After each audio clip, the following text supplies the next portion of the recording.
যুক্তরাষ্ট্রের মধ্যস্থতায় ভারতের সঙ্গে যুদ্ধবিরতি কার্যকর হওয়ার পর ধীরে ধীরে পরিস্থিতি স্বাভাবিক হয়ে এলেও নরেন্দ্র মোদী পড়েছেন ভীষণ রকম অস্বস্তিতে।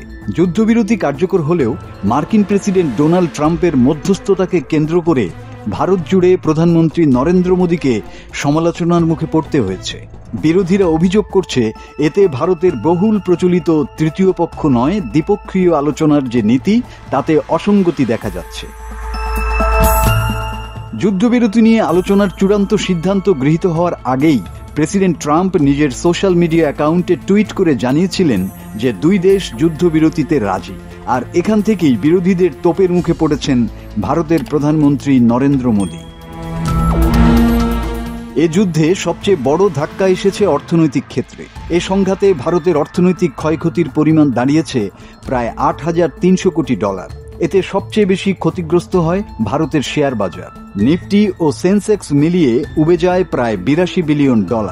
উত্তর ভারতের আকাশসীমা বন্ধ থাকায় বিমান চলাচলে প্রতিদিন $8 মিলিয়ন ক্ষতি হয়েছে। আইপিএল বন্ধ হওয়ায় আর্থিক ক্ষতি হয় $50 মিলিয়ন।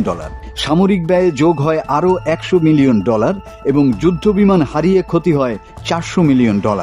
লজিস্টিক ও বাণিজ্য খাতে ক্ষতির পরিমাণ ছাড়িয়েছে $2 বিলিয়ন।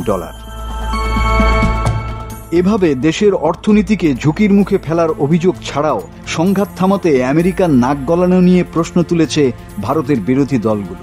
কেন মার্কিন হস্তক্ষেপ মেনে নিলেন প্রধানমন্ত্রী মোদী?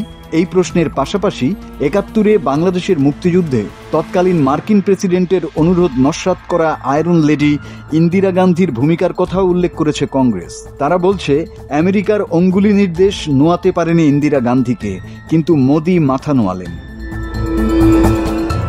বিরোধীরা জানতে চাইছে, ভারত কি এবার তৃতীয় পক্ষের মধ্যস্থতার প্রতি উন্মুক্ত অবস্থান নিয়েছে? তারা প্রধানমন্ত্রীর নেতৃত্বে সর্বদলীয় বৈঠকের আহ্বান জানিয়েছে, যাতে সরকার যুদ্ধবিরতির প্রেক্ষাপট এবং ভবিষ্যৎ কূটনৈতিক অবস্থান স্পষ্ট করতে পারে। মাসুদ হাসান, বাংলা টিভি।